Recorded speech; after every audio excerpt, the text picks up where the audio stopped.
Good morning. Welcome to your Sunday morning, early morning intuitive guidance.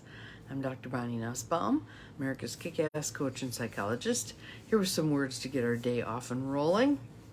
It looks like it's going to be a pretty decent day here. I was marveling at how shortly ago there was snow on the ground and had to watch out for the ice, and now we're back to brown grass and clear sidewalks, which I kind of appreciate. So today we have a card from a deck that, excuse me, we haven't seen in a little bit because it was kind of buried at the heap of one of the 3 piles of decks that I have. But it called to me today, so I fished it out. So this is a 52 card deck to transform your life by letting go. The Power of Surrender deck by Judith Orloff. And one of the things that I think can be very helpful about this deck is you could run through the whole deck. I know some of you like getting the same decks that I have, and with this one, I think you could do a 52-week study on surrender. So you could pick a card a week and spend your time, in addition to what we do on YEMIG, but spend your time pondering that, creating ways to let go. Good morning, Pat. Welcome, welcome. We got Power of Surrender today. Judith Orloff. But you could turn this into a year-long practice that would, in the end, I think, leave you in a much freer place than where you are right now. We all have those things we consciously or subconsciously hang on to. It needs to go a certain way. I need to have this particular outcome. I need to have these people do these particular things. And the tighter we hang on, the more out of control we feel. The paradox is when you relinquish control, you end up feeling more in control over time. To begin with, it's scary, but over time, you end up feeling more in control. So our card for today is a lovely card, I think, and it gives us an opportunity to maybe look at things through different lenses. It is Surrender to Wonder and Awe. Surrender to wonder and awe. So let's just take a couple of nice deep breaths in through the nose, out through the mouth. So far it's just me and Pat breathing, but I'm sure there will be others who pop on. Breathe in, breathe out. Just kind of shake off the night. Surrender to wonder and awe. Open to the magic of every moment. Hear that again. Open to the magic of every moment. Because even in the mundane, little, everyday, routine kinds of things, there can be wonder. Watch little kids. They are so good at wonder. They see a bug, and that bug can keep them busy for a long time. They're very into wonder and awe. And then somewhere along the line, we sort of groom that out of people. We need to get back to wonder and awe. If you look at the people who most of us would call enlightened, the Dalai Lama, Buddha, etc., very into wonder and awe, right? Thich Nhat Hanh, wonder and awe about everything and anything.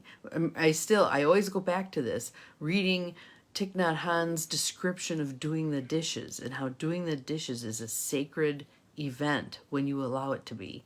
And I'm like, wow, that's a whole different way of looking at dishes than I have. But now living here with my father, my parents did dishes by hand forever. They have no dishwasher. So that's become part of our routine now, is we do the dishes in the evening. And I can see the sacredness of that now.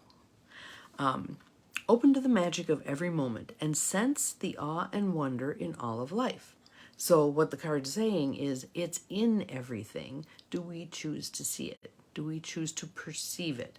And sometimes maybe seeing with the physical eyes is not how we perceive it. It could be a variety of things. So I'll give you one from yesterday.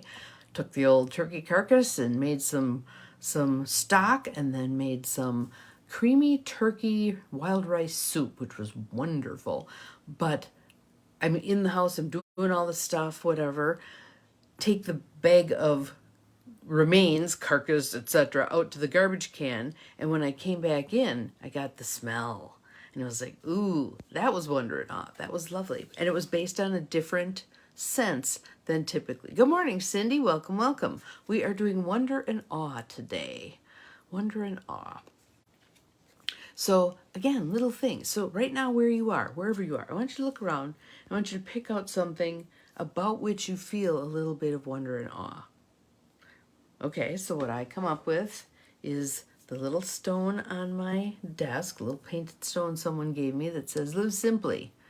First of all, it matches my shirt. That's pretty cool. But second of all, the message. The message grabs me, and the little dandelion flowers grab me. Because I can envision in my mind someone sitting there and painting those on the rock. So what grabbed you? And what about it grabbed you? What about it made you think, feel wonder and awe? Again, it can be just that little blip on the radar screen, but that begins to turn your day, which is lovely. This attitude of wonder and awe will keep you connected to the ecstasy of flow. And we were talking about flow yesterday, that the more we let go, again, going back to power of surrender here, the more we let go, the more in flow we are. We aren't resisting what is. If you really want to do a deep dive on that stuff, check out a bunch of the Byron Katie stuff, because and one of the things I will say about her work is she's very repetitive. And I think that's on purpose to get us to shift our thinking. We don't just shift our thinking on a dime, do we? Most of the time it takes effort over time to get the shift to occur. Our brains are kind of like the Titanic. We don't turn quickly. Sometimes we can, depending on the input, but oftentimes it takes 21 days, they'll say, or however long to get something to shift. I'd like you to be thinking about, I'm going back to that idea that this is a 52 card deck and transform your life by letting go, and how picking a card a week would, and doing a deep dive on that, would put you in a very different place within a year. We've got New Year's rolling around, all those New Year's resolutions that we tend to make and break within short order. Maybe a cool resolution would be something along the lines of, I'm going to take a card deck, I'm going to pick a card for the week, and I'm going to live that. I'm going to dive into that. I'm going to Google some stuff about that. I'm going to really make a concerted effort with whatever that is. So in this case, it would be practicing surrender, letting go. Depending on the deck that you decided to do that with, it could be a variety of things. You could do it with a book also. So if you have a book that you love, that you've read a lot, maybe it's once a week you open to whatever page grabs you, you read something, you make a mantra out of it, you run with it. These little things, yeah, glad you like it. These little things, again, over the course of a year, make a big difference, okay? So if you're planning on doing any New Year's resolutions, here we are at the end of November talking about New Year's resolutions, make them sustainable. Make them things that you, so instead of saying, I'm going to, good morning, Linda, welcome, welcome, I'm going to completely overhaul my diet, start with something like, I'm going to add 1 glass of water in the morning every day for 365 days, and I'm going to see what it does for me. And you're going to go, well, that's dumb, that's little, it's not going to, no. All of those incremental changes add up. And the other truth about it is they're sustainable.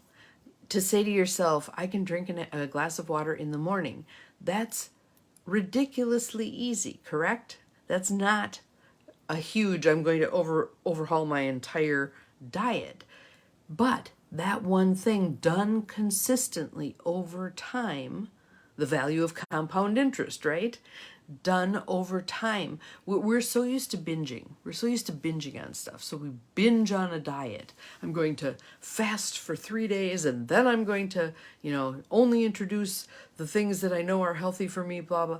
It's such a big, hairy deal and so laborious, we don't maintain it. We don't continue with it. On the other hand, a little bitty thing, like I'm going to add a glass of water a day, or I'm going to walk out to the mailbox every day if you're pretty immobile, or I'm going to go around the block once a day. Something that's ridiculously simple to accomplish is a good thing to pick, a really good thing to pick. Okay? So that was a little tangent. Let's go back to wonder and awe. Good morning, Diane. Glad you are here. Wonder and awe. Where in your life do you experience wonder and awe? I want you to think back. When's the most recent time that you felt wonder and awe? All right? It might be you went on a little vacation and you saw the mountains. It might be you have a new grandchild. It might be, whatever, the Thanksgiving parade. I don't know what floats your boat, but something does, right?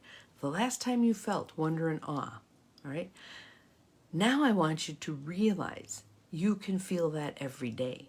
You can feel that every day about everyday things. So I was out this morning walking the dog, and it's very clear out this morning, so there was wonder and awe about the stars. I've worked really diligently to every morning, I have to walk the dog anyway, right? Pay attention to the stars and the moon, because, again, I go back to that Deepak quote that I came up with, that I pulled yesterday. Walking through a park is a whole different experience than speeding past it in your car. And we do a whole lot of speeding past. So let's settle in a little bit. Let's pay attention. Let's really attend to. So right now, let's just do a little exercise with that. First of all, we're going to do that one last. Let's smell. I want you to smell. What do you notice? I smell the remnants of yesterday's turkey soup. Smell a little bit of toothpaste. What do you notice? What do you smell? Now I want you to touch. So my hands were clasped like this. So I can pay attention to each hand feeling the other hand. What do you feel? What can you touch? So maybe you run your hand along the surface of the desk if you're sitting there, or hold on to your coffee cup and feel the warmth of that. Really tune into what do you feel with your physical being, all right? What do you hear? Yes, you're hearing me, but what else are you hearing in addition? I'm hearing my dog's collar. I heard him just snort. Warmth of your tea mug. Yes, yes, yes. That's a good one. What else do you hear? You might hear the heat kick on. You might hear a door close. Now you got to hear my dog shake. Don't you like how he performs right on cue? That's pretty cool. The clock ticking, yes. Paying attention to that clock ticking, because it's going on in the background all the time, 24/7, 365. And think about, in the course of a year, how often do you register that ticking, right? There it is, keeping time for you, and most of the time you're not even paying attention to it. So let's see, what else have we done? Visual. What do you see? Really notice something. What do you see?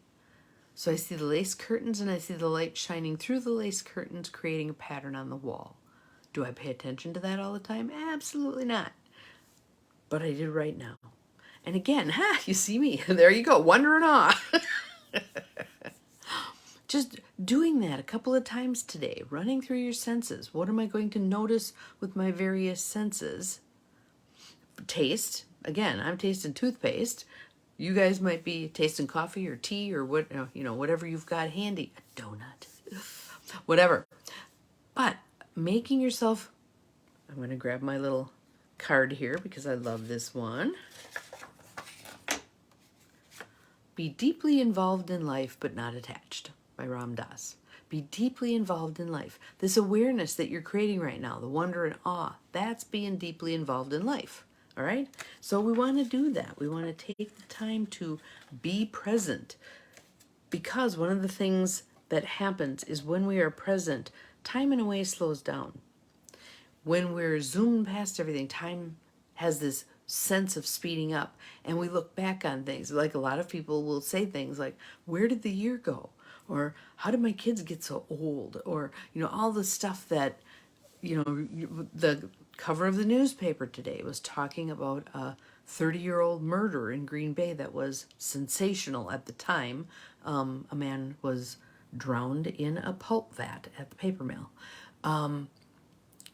30 years since that happened. Where did those 30 years go? So we want to be paying attention, because it makes those moments more conscious in our mind. All right? So, wonder and awe.